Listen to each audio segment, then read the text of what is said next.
This is the story of a motorcycle engine so revolutionary that it forced an entire industry to rethink what was possible. In 1966, Honda unveiled a machine that produced the power of a family car from an engine smaller than a soda bottle. The RC166, a 250cc inline six-cylinder that screamed to 20,000 revolutions per minute and dominated Grand Prix racing so completely that competitors had no choice but to tear up their blueprints and start over. Along the way, we will encounter obsessive engineers, impossible engineering challenges, and a tiny motorcycle that changed everything. So, let us begin. But first, what was Grand Prix motorcycle racing like before Honda arrived to turn it upside down? To understand why the RC166 matters, you need to understand what motorcycle racing looked like in the early 1960s. European manufacturers ruled the sport: MV Agusta, Gilera, Moto Guzzi. These were names that meant something: Italian craftsmanship, decades of racing heritage. And they had the trophies to prove it. The assumption was simple: if you wanted to win Grand Prix races, you came from Europe. You had generations of racing knowledge in your bloodline. You understood motorcycles because your grandfather understood motorcycles. Japan? Japan made cheap commuter bikes, practical little machines for getting to work. Nobody in the European paddock took Japanese manufacturers seriously. Enter Honda. Founded in 1948 by Soichiro Honda, a man with no formal engineering education, but an absolute obsession with engines. He was the kind of person who would take apart a perfectly good engine just to see if he could make it better. And here is where the story gets interesting. In 1954, Honda made an announcement that seemed almost delusional.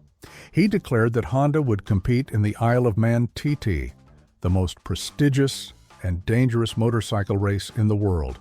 European racing insiders laughed. The Isle of Man TT was not a race for amateurs.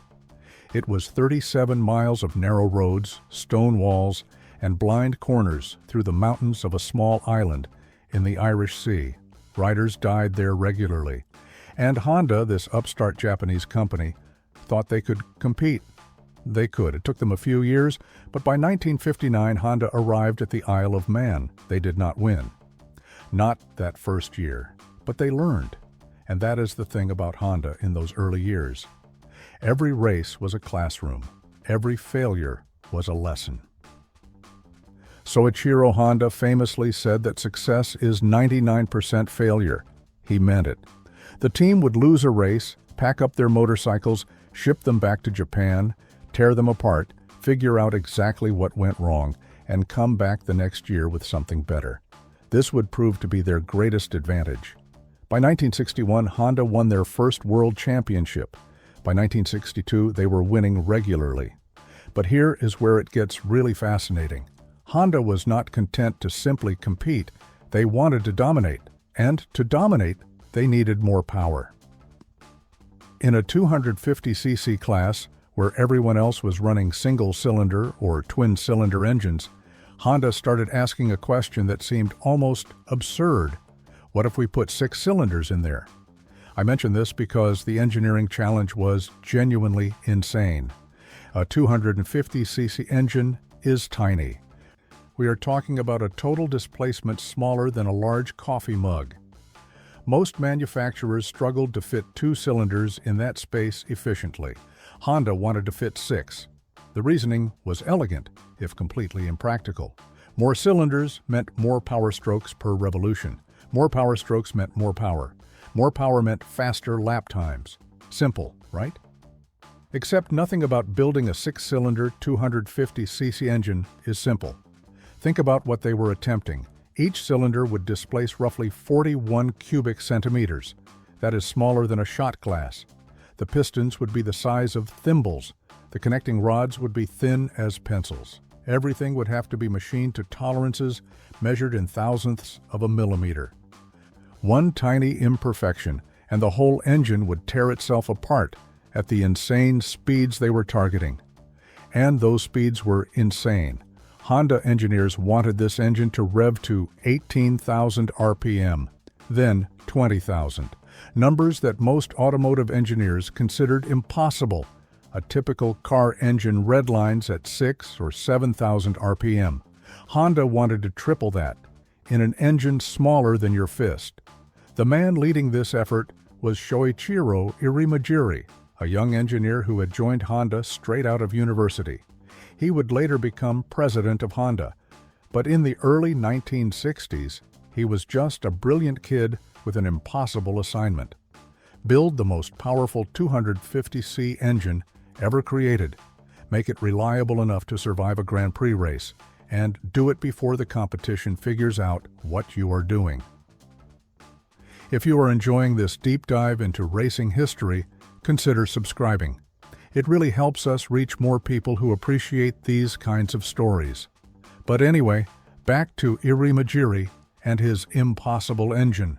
The first RC-166 prototype appeared in 1964. It was promising but flawed. The engine made impressive power but had reliability problems. Vibration was a nightmare. 6 tiny cylinders spinning at ungodly speeds created harmonics that threatened to shake the motorcycle apart. The carburetor system was a plumber's nightmare of tiny fuel lines feeding 6 individual throttle bodies. The exhaust system looked like a pipe organ had an affair with a motorcycle. 6 individual header pipes swept back from the engine, each one carefully tuned to extract maximum performance. The whole thing was beautiful in the way that deeply complex engineering can be beautiful. And it was absolutely brutal to work on. The breakthrough came in 1965. Irimajiri and his team solved the vibration problems with a new crankshaft design. They improved the lubrication system to handle the extreme speeds. They refined the carburetor setup until each cylinder received exactly the right amount of fuel at exactly the right moment. The 1965 RC-166 produced roughly 60 horsepower from 250cc. To put that in perspective, a typical family car of the era produced about the same power from an engine 10 times larger. Honda had achieved something that seemed to violate the laws of physics. They had created a motorcycle engine that matched a car engine for power while weighing almost nothing. But power means nothing if you cannot put it to the ground. And here Honda faced another challenge. The RC-166 made its peak power in a very narrow band at the top of the rev range. Below 16,000 RPM, the engine felt almost sluggish. Above 20,000, it was in danger of destroying itself. Riders had to keep the engine in that narrow 4,000 RPM window to extract maximum performance. Miss a gear shift, let the revs drop too low, and you would bog down while competitors flew past. Wind the engine too high, and you would blow it up. The margin for error was essentially zero. The man Honda chose to ride this mechanical marvel was Jim Redman, a Rhodesian rider who had already won multiple world championships for Honda on their 4-cylinder machines. Redman was known for 2 things: absolute precision in his riding and an almost supernatural ability to keep an engine in its power band. He was the perfect pilot for a machine that demanded perfection. But Redman was not alone. Honda also fielded Mike Hailwood, a British rider widely considered the greatest motorcycle racer of his era. Hailwood had this incredible ability to make difficult things look easy. On the RC-166, he would dice through traffic, the 6-cylinder engine screaming at frequencies that made spectators wince, and somehow emerge at the front of the pack with what looked like minimal effort. It was not minimal effort. It was absolute mastery disguised as grace. The 1966 season was Honda's masterpiece. The RC-166 won every single race in the 250cc World Championship. Not most races, every race. The competition was not even close. Riders on conventional two-cylinder machines would push their engines to destruction trying to keep pace with the Honda and still finish a full minute behind. Race organizers started to worry. If one manufacturer could dominate so completely, what was the point of even having a competition? Make no mistake, the RC166 was not winning by small margins.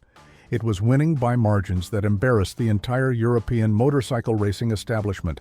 The technical specifications still seem almost fictional. 62 horsepower from 249.4 cc, a red line of 18,000 RPM, with brief excursions to 20,000 in qualifying. A dry weight of just under 250 pounds. The engine used 4 valves per cylinder, 24 valves total, operated by dual overhead camshafts through a gear train that sang at frequencies only dogs should hear. The bore and stroke were almost square at 41 millimeters by 39 millimeters.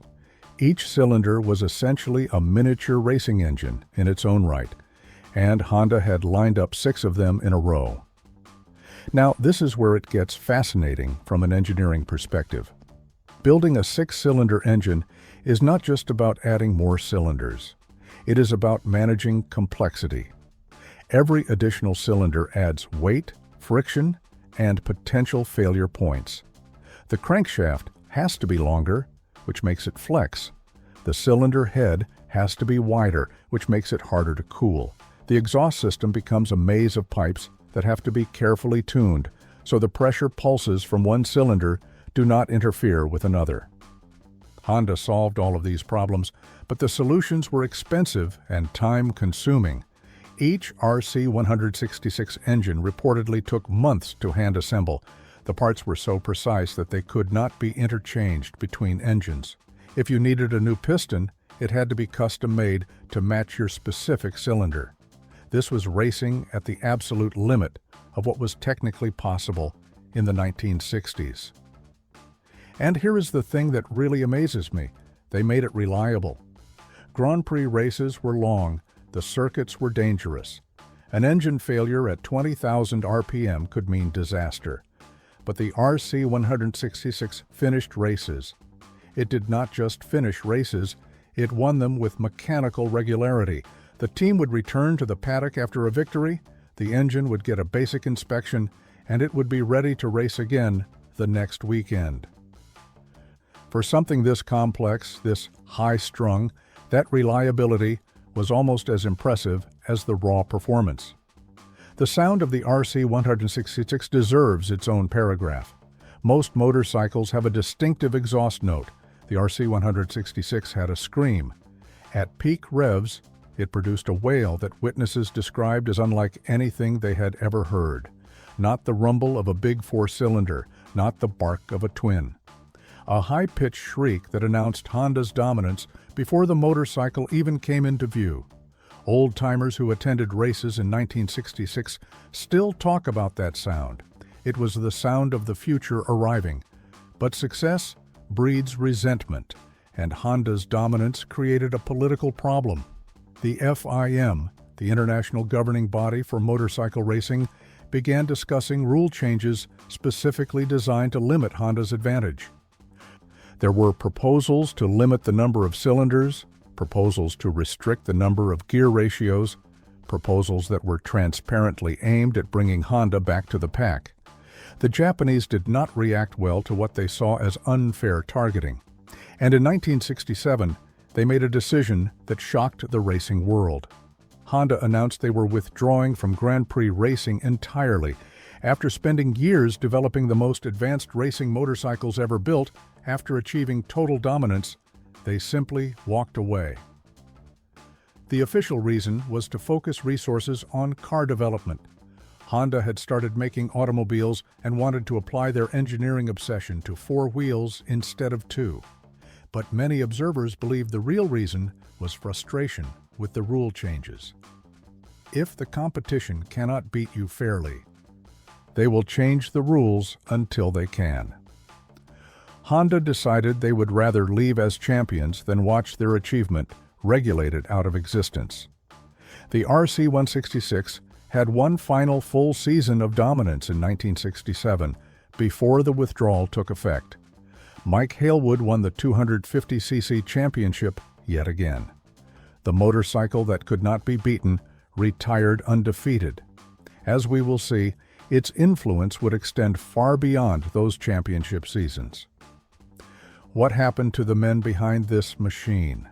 Soichiro Honda himself remained active in the company until his retirement in 1973. He continued to visit racetracks, continued to obsess over engines, continued to demand impossible things from his engineers. He passed away in 1991, having transformed a small Japanese company into one of the largest automotive manufacturers in the world. His legacy extends far beyond motorcycles.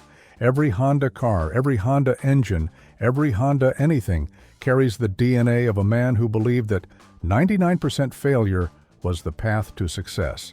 Shoichiro Irimajiri, the young engineer who designed the RC166, rose through Honda's ranks. He became president of Honda of America, overseeing the company's expansion into the U.S. market. He later returned to Japan and eventually retired in 2003. In interviews, he would still light up when discussing the RC166. It was the project that defined his engineering philosophy. Make it smaller, make it more powerful, make it work at speeds that everyone else says are impossible. Jim Redman retired from racing after suffering injuries in a crash. He settled in South Africa and occasionally appeared at classic racing events, riding restored versions of the machines that made him famous. Mike Hailwood had a more complicated post-racing life. He retired, made a comeback, won more races, and ultimately died in a car accident in 1981. He is still considered by many to be the greatest motorcycle racer who ever lived. The RC166 was just one chapter in his extraordinary career, but it was a chapter that showcased his brilliance. And what of the motorcycle itself? Several RC166 machines survived. They occasionally appear at vintage racing events where gray-haired enthusiasts gather to hear that distinctive scream one more time. Honda's collection includes at least one pristine example, maintained in running condition. When they start the engine for demonstrations, crowds still gather. The sound of the future, preserved for new generations. The RC166's influence on motorcycle design cannot be overstated. Before Honda's dominance, the conventional wisdom was that simplicity won races. Single-cylinder engines were light and reliable. Twin-cylinder engines were the practical choice for more power. 4 cylinders were exotic. 6 cylinders were absurd. Honda proved that absurdity could win championships. More importantly, they proved that Japanese manufacturers could compete with and defeat the European establishment at their own game. Within a decade, Japanese motorcycles would dominate not just racing, but the entire global market. Honda, Yamaha, Suzuki, Kawasaki. These names would become synonymous with motorcycles in a way that MV Agusta and Galera never achieved. The technical lessons of the RC166 spread throughout the industry. 4-valve cylinder heads became standard. Multi-cylinder designs became common. The pursuit of higher and higher rev limits continued for decades. Modern MotoGP motorcycles scream past 15,000 RPM. The RC166 blazed that trail. Every time you hear a modern sport bike winding through the gears, you are hearing an echo of what Honda achieved in 1966. There is something almost romantic about the RC166. It represented a moment when engineering ambition outran practical constraints. When a team of obsessive perfectionists built something that should not have worked and made it work anyway. When an upstart company from Japan forced the traditional powers of European racing to completely rethink their assumptions. That is pretty cool. Classic Honda, really. They do not just want to compete. They want to redefine what competition means. I think what fascinates me most about this story is the audacity. In a world where everyone agreed that simpler was better, Honda said no. More cylinders, more complexity, more everything. And they were right. Not because complexity is inherently superior, but because they had the engineering talent to make complexity work. Lesser manufacturers would have created a reliability nightmare. Honda created a championship-winning machine. We can only imagine what it felt like to compete against the RC166. You arrive at the circuit with your carefully prepared two-cylinder machine. You know your engine inside and out. You have optimized everything you can optimize. And then the Honda rolls into the paddock with its 6 pipes gleaming, its engine making sounds you have never heard before. You know, even before the race starts, that you are racing for second place. That must have been demoralizing, but it also must have been inspiring. If Honda could achieve the impossible, maybe you could too. Maybe the limits everyone accepted were not really limits at all. The motorcycle racing world has never forgotten the RC166. It regularly appears on lists of the greatest racing machines ever built. Not just greatest motorcycles, greatest racing machines, period. Alongside Formula One cars and Le Mans prototypes and other vehicles that represent the absolute peak of their respective eras, a 250cc motorcycle, smaller than most starter bikes, in the same conversation as the most exotic racing cars ever created. That is the RC166's legacy, so there we have it. A tiny engine that roared like a much larger machine. A Japanese company that refused to accept that certain things were impossible. A handful of riders who had the skill to extract every last horsepower from a mechanical marvel. And a period of dominance so complete that it changed motorcycle racing forever. The RC166 was not just a motorcycle. It was a statement. It was Honda telling the world that they were here to stay, that they would compete on their own terms, and that anyone who doubted them would be left behind. The rules eventually caught up. The 6-cylinder era ended almost as soon as it began. But the RC166 had already made its point. Engineering excellence could overcome tradition. Innovation could defeat experience. A company founded by a man with no formal education could outdesign the established masters of European racing. Those lessons extended far beyond the racetrack. They shaped Honda's approach to everything they would build in the decades that followed. I love that this story involves such an unlikely hero.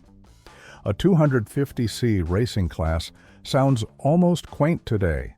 The smallest displacement category in modern MotoGP is significantly larger.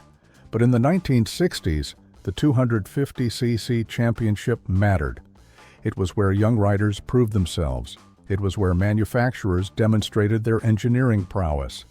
And it was where Honda chose to make their most ambitious statement. They could have built a dominant, larger motorcycle. They chose instead to build the most remarkable small motorcycle the world had ever seen. There is something beautifully Japanese about that choice. Excellence in miniature. Perfection at impossible scales. Well, there we are.